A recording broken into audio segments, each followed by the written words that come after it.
Pessoal, é hora de trabalhar objetos. Bom, você até agora já utilizou bastante objetos aqui no nosso curso de JavaScript e você ainda não percebeu, né? Talvez você tenha até percebido porque eu disse que era um objeto em determinada parte do curso, ou talvez se você já tem uma base de programação aí, você também poderá estar ciente disso. Mas objetos, como o próprio nome diz, é algo relativo ao mundo real. Um objeto foi uma lógica que os programadores criaram, os desenvolvedores criaram, para fazer com que o mundo real ficasse o mais próximo possível do mundo da programação. Então, com os objetos, eles simulam as coisas do mundo real no mundo da programação. Ok? Simples assim. Isso é um objeto. Então, mas como que seria isso, Elvis? Bom, geralmente na programação a gente trata isso. Vamos criar aqui já a aula 8 com objetos mesmo da vida real, que é a melhor forma de você estar entendendo aí o que são objetos. No JavaScript a gente nunca vai muito para esse lado aí de trabalhar objetos dessa forma. A gente vai mais em dominação de elementos, como menus, mas mesmo assim vou fazer com essa lógica, porque eu acredito que seja a melhor forma de você pegar aí de primeira o que são objetos. Então imagina o seguinte, você tem uma empresinha lá, na verdade você não tem uma empresinha, você trabalha em uma grande empresa que vai ter 1000 funcionários que você vai ter que cadastrar. Beleza? Já pensou nisso? Já pensou nessa possibilidade? Você vai ter que cadastrar 1000 funcionários. E esses 1000 funcionários, você vai ter que cadastrar de cada um: nome, idade e se é casado ou não. É aquele exemplo básico que a gente sempre usa, né? O nome, idade, se é casado ou não. Esse é um exemplo que cai muito bem. Então, nome, idade, casado ou não. Você fala, caramba, olha só para isso. Porque se eu tiver que cadastrar 1000 usuários, o que vai acontecer? Você vai ter que fazer 1000 variáveis nome, 1000 variáveis idade e 1000 variáveis casado. Já começou errado, né? Já não tá bacana isso aí. Então essa não é a melhor forma de fazer. Com o que você sabe hoje, se você torrasse um pouco a cabeça e usasse aí para pensar, você ia pensar assim, ah, beleza, o que eu vou fazer? Eu vou fazer um array. Certo. Vou fazer um arrayzinho lá. E aí dentro desse array, o que eu vou fazer? Eu vou fazer outro array.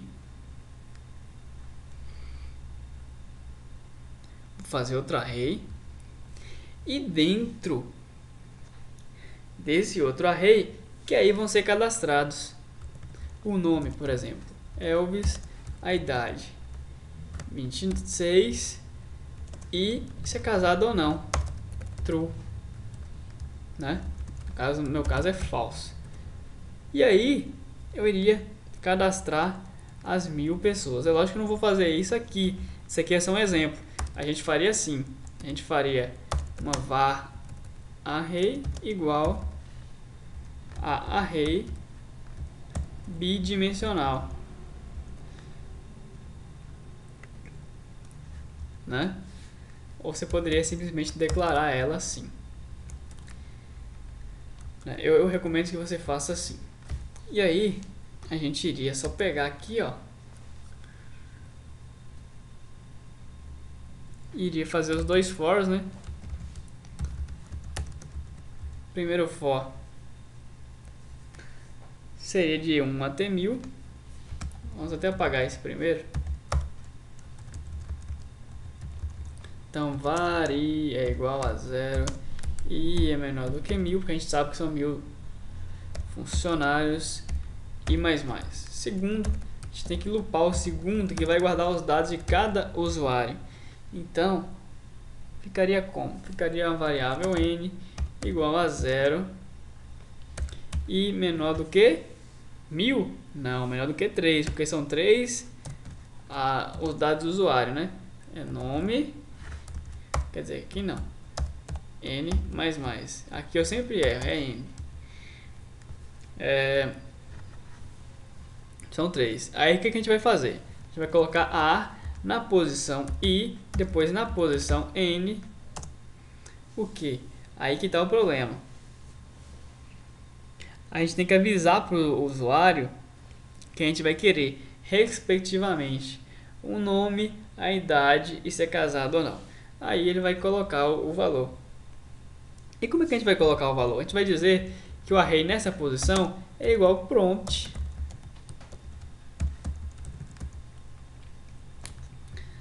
né? Digite o dado.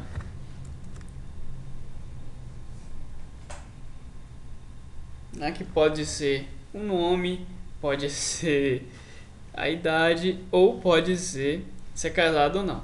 Para a gente melhorar um pouco isso, a gente poderia fazer assim. A gente poderia fazer um switch para verificar se naquele momento a gente vai querer o nome, a idade ou se é casado ou não. A gente pega um switch de n. Se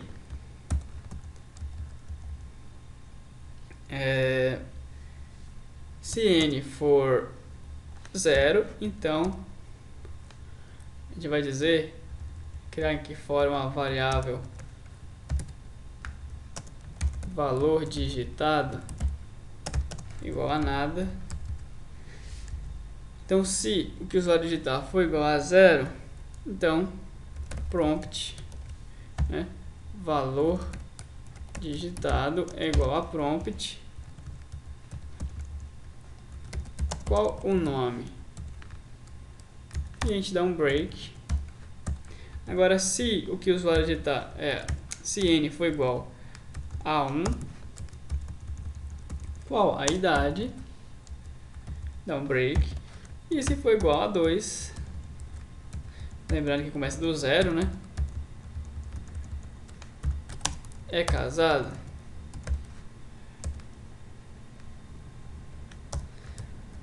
E aí dá um break também. Aí no final a gente vai dizer que nessa posição o array é igual ao valor que foi digitado. É lógico que a gente não vai inserir 1000, então vamos colocar só 3 aqui só para a gente testar. Vamos lá, aula 8, objetos. Então tá aí, qual o nome? O nome é Elvis. Qual a idade? 35. É casado? Sim, perceba que eu posso colocar o que eu quiser, né? Nesse caso nem era. Se fosse para ser casado, a gente ia colocar só o quê? Não ia colocar um prompt, ia colocar um confirme, né? Porque o ele não é, ele não diz se é ou não é. Confirme. Ele não precisa escrever nada. Então é só, esse caso vai ficar errado ali. Qual o nome do próximo usuário? Luiz. E aí já deu um errinho básico aqui pra gente, dizendo que A na posição I está indefinido. Porque aqui a gente fez uma coisa errada. Não é pra gente pegar e...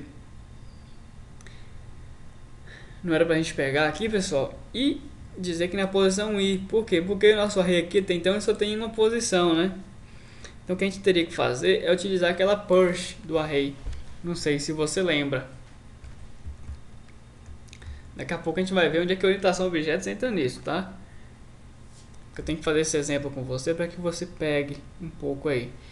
Vamos então, nesse momento, criar aqui uma variável chamada de dados user.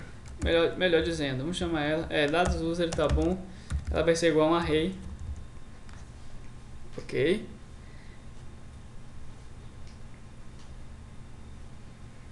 Ela vai ser igual a um array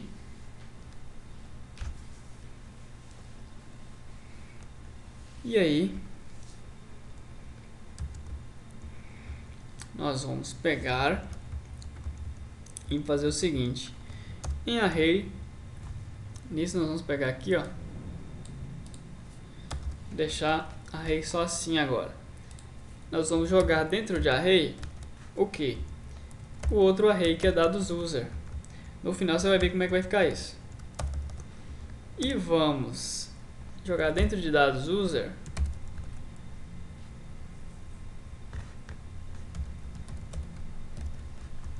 o que o usuário digitar.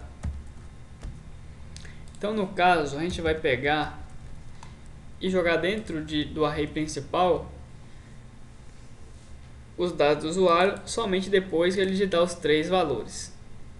Então vamos ver passo a passo. A gente declarou um array que vai guardar todos os usuários do sistema, ok? E aí dentro do outro array vai ter informação por informação separadinha. O primeiro for ele serve para cadastrar os usuários, e o segundo serve para cadastrar informações do usuário. Então o usuário vai colocar 3 dados que são nome, idade e casado. Por isso a gente colocou 3 aqui. Aí, de acordo, ele vai digitar o primeiro, que é o nome, vai guardar dentro de dados user, com essa função aqui. Falando nisso, a gente tem que colocar isso aqui fora, porque senão ele vai zerar o array toda vez que relupar. E aí, depois, a idade. Aí vai jogar a idade dentro de dados user de novo. E depois, o valor digitado. Vai jogar dentro, se é casado ou não, dentro de dados user de novo. Aí vai dar as 3 vezes, vai sair desse for e vai jogar o usuário, os dados do usuário, né, um novo usuário dentro do array de usuários. E aí ele vai recomeçar o for e vai zerar o array com os dados do usuário e vai recomeçar, e assim fazendo o loop quando os usuários existirem. Vamos atualizar, acho que agora sim vai dar certo. O nome é João, a idade é 45, casado, não. O nome é Ricardo, a idade é 21, casado, sim. E o nome é Elvis, a idade é 32, opa. E no final eu não fiz nada, parabéns pra mim. Deveria ter dado um console.log, né? Dá um console.log aqui, pra você ver como é que fica o array. Deixa eu fazer de novo aqui. Nome Elvis, idade 32, casado. Nome João, idade 43, casado. E o nome Ricardo, idade 34, casado. Então olha só, no final ele carregou dentro do nosso array de usuários cada usuário com nome, idade, casado ou não. Ok? Então olha só, isso aqui já funcionaria. Porém, como vocês percebem, fica um pouco meio assim no vago, né? No vácuo, a gente entender, né? Porque se não for uma pessoa que acompanhou essa programação, ele não vai entender de cara que a gente está guardando dentro desse array aqui os dados, né? O nome, a idade e se é casado ou não o nosso usuário. Então, para isso, a gente usa uma coisinha que chama objeto. Ao invés da gente fazer um array de arrays para guardar esses dados, a gente usaria uma coisinha chamada objeto. Então, nisso a gente vai fazer aqui o exemplo underline 2. Como é que seria? Seria aqui nesse momento aqui, o resto seria igual. Mas quando chegar aqui, olha só pessoal, quando chegar aqui nos dados do usuário, a gente diria que seria igual a um objeto. Ok? Seria igual a um objeto. Aí agora a gente não necessitaria nem de fazer esse for aqui, segundo o que eu estou pensando aqui agora. Porque aí, olha só como é que seria. A declaração do objeto ele abre e fecha chaves assim, da mesma forma que a gente Parecido como a gente declara um array lá no Java, mas aqui é um objeto, ok? Então, agora a gente vai fazer o seguinte. Vamos colocar agora o nome dele de user. Então, a gente apagou um for já, né? Já melhorou um pouco o código. Olha o tamanho que ficou o código agora. E a gente vai dizer assim, ó, user nome, então criando uma variável nome dentro do objeto user. Vamos dizer que nome é igual, melhor ainda, não vou fazer assim não, vou fazer de outra forma para que você fique mais claro ainda para você. User, o usuário vai ter nome, que por enquanto está vazio. O usuário vai ter idade, que por enquanto está vazio também. O dois pontos é como se fosse igual, tá pessoal, dentro do objeto. E o usuário vai ser casado ou não, por enquanto também está vazio. Beleza, essas são os três atributos do usuário. E eles vão dizer, né, que o usuário.nome é igual a prompt, digite o nome do usuário. Duplicar, digite a idade do usuário. E aqui vai ser a idade. Por último,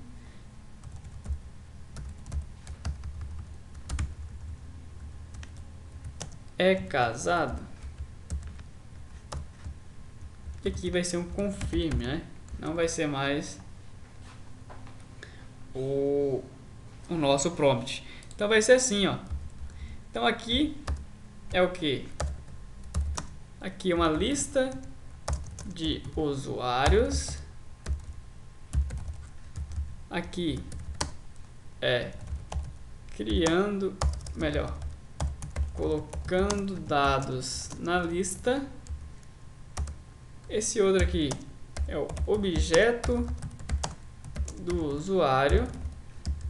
E aqui, né, preenchendo dados do usuário. E aqui, ó, adicionando usuário à lista de usuários. Morreu, acabou o código. E no final vai mostrar pra gente essa lista. Vamos ver isso aqui antes de qualquer coisa funcionando? A gente vai acessar agora outra parte, que é objetos 2. A gente recebeu um errinho aqui básico, né? Sempre acontece. Ah tá, a gente tem que colocar aqui, ó, pelo menos umas aspas duplas assim, para dizer que é o valor igual a nada. Beleza. Agora sim, digite o nome do usuário. O usuário é Elvis. Digita a idade, 34, e é casado. No meu caso não. O outro usuário, João. Estou escrevendo errado aqui, pessoal, porque a gente quer só ver funcionando. A idade de João, 43. Casado sim. E o outro é ADM, né? ADM, qual a idade dele? 23. É casado? Não. Então no final, olha só o que ele imprimiu pra gente. Um array de objetos. Olha, tem até a palavra object. Olha só, nome, Elvis, idade, 34, casado, não. Nome, João, idade 43, casado, sim. Nome ADM, idade 23, casado, falso. Se você clicar aqui, tá vendo que tem tipo um link? Se você clicar, você vê o objeto de uma forma mais dinâmica aqui, tá vendo? Então olha só, pessoal, eu acho que de cara assim você já sente que isso aqui é muito melhor, não é? Eu já sinto que isso aqui é muito mais fácil de ser trabalhado, ok? Olha só a diferença do código, olha para a cara desse código. Vamos comparar? Vamos pegar esse código aqui. Olha para esse código que a gente fez no começo, que faz a mesma coisa que esse aqui, pessoal. Olha o código, esse aqui está todo comentado e mesmo assim ainda está menor do que esse. Se a gente comentasse esse código aqui, ainda fica difícil de entender. Então, olha só como que trabalhar com objetos é melhor. E objetos, pessoal, é isso aqui, ó. No final é isso aqui, não tem segredo. Objetos são as características de alguém, de alguma coisa. Então, no caso aqui é o nosso usuário que é um objeto, mas poderia ser um carro, poderia ser uma moto, poderia ser qualquer coisa da nossa vida real. E aí, a gente tem que entender a sintaxe dele, né? Que ao invés de um colchete que é o array, a gente usa chaves e a gente coloca aqui, ó, para acessar ele, ao invés de um índice, que nem é no array, a gente coloca uma palavra, né? Como se fosse o nome de uma variável. Separa por 2 pontos para separar o valor do nome do atributo ali. E aí você pode, olha só, acessar pelo ponto esse valor e atribuir um valor a ele. Olha só como que ficou, né? Muito mais interessante. Então isso é você trabalhar com objetos, ok? Na próxima aula, agora a gente vai continuar trabalhando com objetos com outros exemplos mais práticos.